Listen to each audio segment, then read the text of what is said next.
Jeune Culture, on vous parle d'automobile.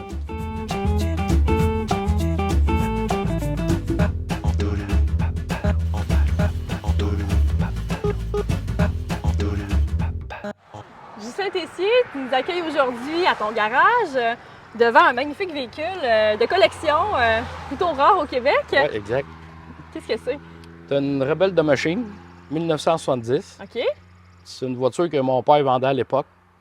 Au garage, ici Au à garage Saint-Casimir? ici même. Et je la possède environ depuis une quinzaine d'années. J'en ai déjà eu une quand j'étais jeune, je l'ai revendue. Toujours regretté. Puis là, j'ai ramassé celle-là, puis je vais la remonter un jour. Ah oui, puis ça fait un beau décor pour parler de course automobile parce que tu es un ancien coureur automobile de Saint-Casimir, parce qu'on sait que dans la région de Portneuf, il y avait plusieurs courses à l'époque. Il y avait, parce qu'il n'en reste plus bien. Mais fut un temps, dans les années 70, ça a été bien populaire. 70, il y en a eu, oui. Saint-Raymond, il y en a eu, course à terre. C'est plus mon père qui a couru là. Oui. Pas trop jeune. C'est de famille, là. Oui, c'est famille. Il y en a eu à Batiquin OK. aussi. C'est pas mal ça, Saint-Raymond, là, en région. Là. Dans la région de Portneuf, oui, c'était vraiment à Saint-Raymond. C'était plus où Saint-Raymond ça se là, passait. que je connaisse.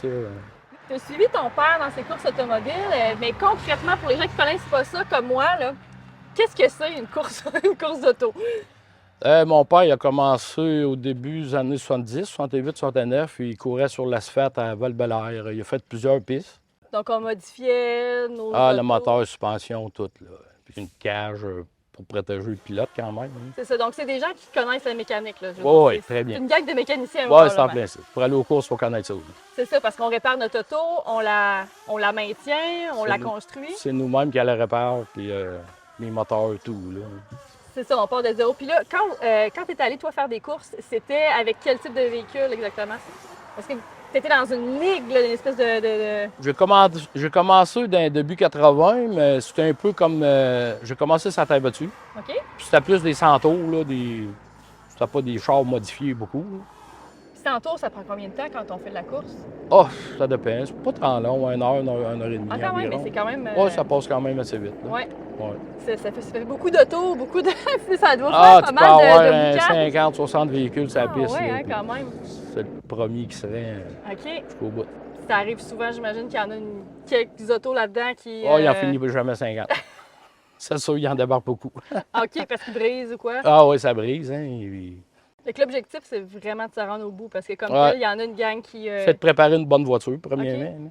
Si tu veux te rendre jusqu'au bout. Là. OK. Ceux qui ne préparent pas les voitures à moitié, ben, ils finissent pas les courses d'habitude. Fait que c'est beaucoup dans l'auto, un peu dans le pilote aussi. Oui, le pilotage aussi, pas mal. Puis c'est... Beaucoup. Puis justement, comment on se pratique pour être pilote? Là, on se pratique-tu ici sur la route Guilbeault à Saint-Casimir? Non, c'est les premières fois que tu embarques, tu t'habitues, puis OK. faut que tu fasses des tours. Ça force d'en faire. C'est à force d'en faire. Puis y a-tu des Exactement. trucs que ton père a pu te transmettre parce que tu l'as suivi beaucoup dans ses courses? Ah, c'est sûr. Puis mon oncle aussi conduisait oncle une voiture. Là, fait que c'est sûr que quand j'ai commencé les courses, bien, ils m'ont suivi un peu. Là. Ça, ils donnent des trucs, puis ils ont fait de même. Là. C'est avec ça qu'ils ont réussi à se débrouiller. Puis il y a ta fille aussi qui en a fait. Oui, elle a fait Fait une que course. Ça l'a passé de génération en génération quand même. Oui, elle a fait une course ou deux, là, puis elle a bien aimé ça. Ah oui, OK. Ah, elle a même terminé troisième dans une course. À ton garage, Justin, tu collectionnes les trophées. Il y en a des très récents aussi. Là. Les courses, c'était pas juste dans les années 70-80. Là. Il y en a encore aujourd'hui. J'ai couru jusqu'en fin 96, puis là, j'ai été un bon bout sans en faire. Là, j'ai arrêté d'en faire. Puis en 2012 environ, c'est avec une gang de chums, là, il y avait des... À Sainte-Croix-de-Lobinière, surtout, il y avait des centaures. Là, ils appelaient ça l'enfer. Là. Je sais que le premier centaure qu'on a fait, il y avait 80 voitures sur la piste. Fait que... Puis il y en a fini combien? Il doit en finir une trentaine. Ah, quand même, hein? Ah ouais, quand même. Aïe, aïe, OK. Ouais. Fait que tu as recommencé à ce moment-là Ouais, faire des courses de main. à faire des courses pour le enduro. fun. Ça coûtait pas trop cher, puis on s'amusait. Là. C'était quand même le fun. Là. Là, les autos dans les courses automobiles, c'est des courses, c'est des autos de course, là. Ils sont faites pour ça, dans le fond? Oui. Quand j'ai couru dans les années 90, là, en sport catégorie sportsman, là, c'était vraiment une vraie voiture de course. Puis quand on parle d'une vraie voiture de course, c'est qu'on dit que ça va à combien de kilomètres-heure, par exemple? Ah, c'était à Sainte-Croix, là, on pognait en haut de 100 000 à l'heure, là, sur le bout de droite, là, au-dessus de 100 000 à l'heure. Ça roule. Ça roule, mais hein? Ouais. Quand t'es pogné dans le trafic, là, faut que tu te méfies, faut que tu fasses attention. Puis est-ce que tu avais des contrats des fois pour d'autres coureurs ou c'est Non. vraiment tu faisais tes petites affaires? C'est le même en voiture. Tes voitures. Puis là, il est rendu, ce auto-là? Ah, je l'ai vendu. Tu l'as vendu? Oui. couple d'années après, je l'ai vendu. Puis quand on est dans les catégories c'est quoi? C'est semi-professionnel, dans le fond, ou professionnel? Comment ça ressemble à quoi au Québec? Là? Quand on parle de course automobile, on pense au circuit Gilles Villeneuve, là. Mais bon, avant de se rendre là, il y a d'autres étapes. Non, là, nous autres, ça a plus pour s'amuser. Mais comme la catégorie Sportsman, c'était Ouais. la plus grosse classe au Québec. Là. OK. C'était des voitures d'en haut de 500 forces de moteur. Puis, Vous étiez combien de coureurs là-dedans? on était une quinzaine, on était 15-20 OK, c'est pas beaucoup quand même. environ. Fait que c'est toujours Non, les mêmes personnes qui se Ben, rejoignent à chaque course? Les coûts sont là, c'était quand même assez dispendieux. Hein, puis Ouais. c'est pas tout le monde qui a moyen d'aller aux courses, là, comme Non, on ça, dit. c'est sûr. Faut s'acheter un véhicule. Oui, puis il faut pas être trop de trouble, là, parce que sans ça, ça peut coûter cher. Là. Un moteur, là, c'est assez dispendieux. Puis dis-moi, est-ce qu'il y a des histoires assez mémorables que tu pourrais me raconter de courses ou peut-être de courses qui n'ont pas fini, je sais pas? La plupart des courses, ça a quand même bien été. Là.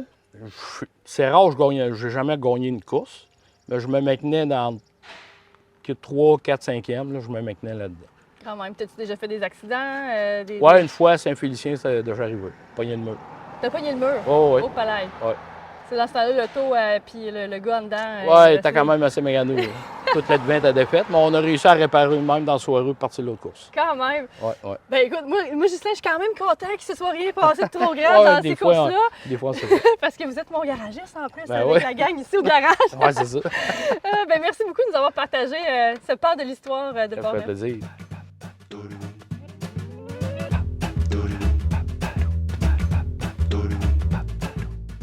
La première course automobile au Québec a lieu en 1901 au parc de Lorimier à Montréal. La province compte alors moins de 50 automobiles, mais le public est curieux et impressionné par ces engins. Dès 1927, des courses automobiles se tiennent à Saint-Raymond, comme en témoignent les photographies de Georges-Édouard Derry. La popularité de ce sport augmente et des coureurs comme Normand Tessier de Saint-Casimir y excellent.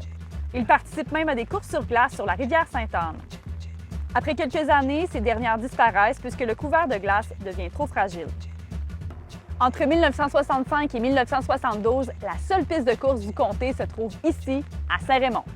Sur la piste ronde des frères Paul-Henri et Lucien Voyer, on présente des courses bottines, ce qui signifie que l'on utilise des voitures dont on garde seulement le cadre, le moteur et les tuyaux d'échappement et sur lesquels on construit une cage protectrice faite de tuyaux pour le conducteur. Il y a des catégories réservées aux femmes, des courses à reculons, mais aussi des spectacles d'acrobatie automobile. Le célèbre numéro de l'auto placé à la verticale et coupé en deux par une autre qui s'élance grâce à une rampe ravit les spectateurs. En 1971, un locataire y poursuit ses activités. Et en 1972, elle ferme définitivement, comme le font tour à tour plusieurs pistes de cette époque.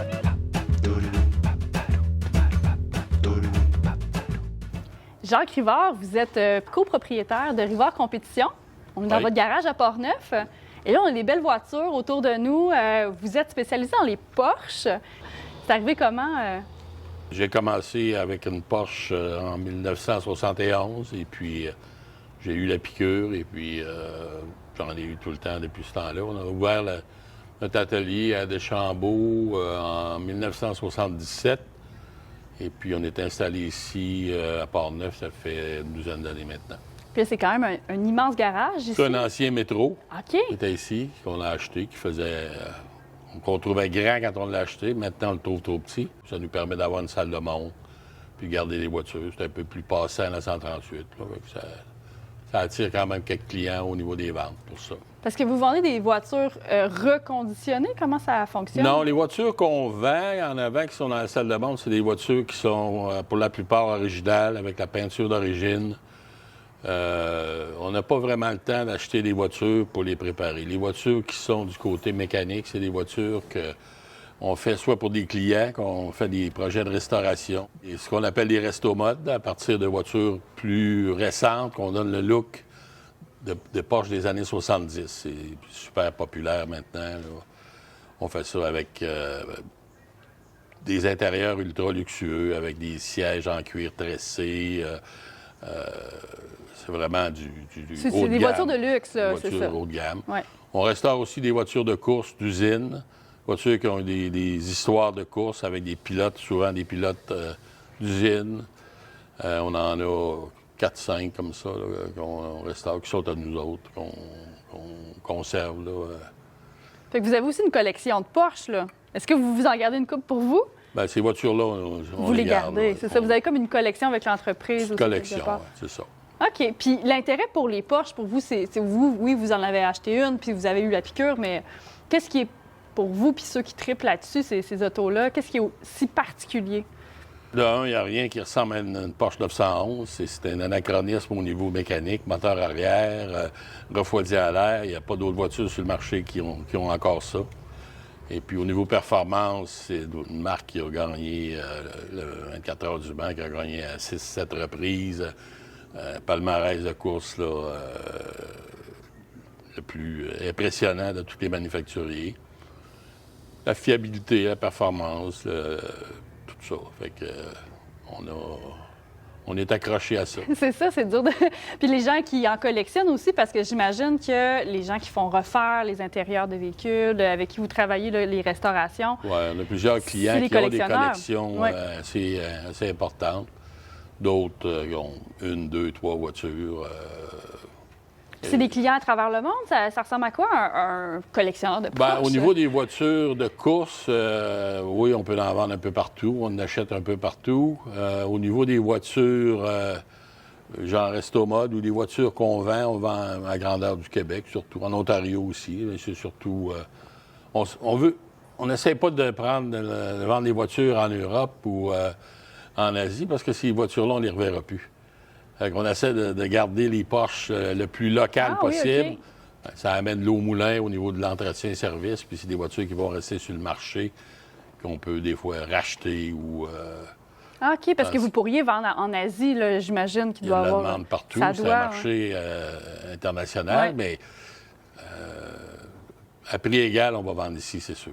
Ah oui, c'est vraiment intéressant. Ouais. Puis moi, j'ai entendu dire qu'il y a même des mécaniciens qui veulent venir travailler ici ou même offrir du temps bénévole pour venir, frotter des Porsche, là. Ben, on a un stagiaire là, Ouais. qui est un Ukrainien qui demeure ici pas loin, qui vient faire peut-être une vingtaine d'heures par semaine, là, qui a une piqûre, qui a une Porsche lui-même aussi, OK. qui vient. Puis on reçoit souvent des CV de stagiaires ou de mécanos français ou belges. Là, on en a régulièrement. Là. Donc, des gens qui veulent venir faire des stages, qui veulent venir voir... Qui cherchent un travail dans cette ligne-là.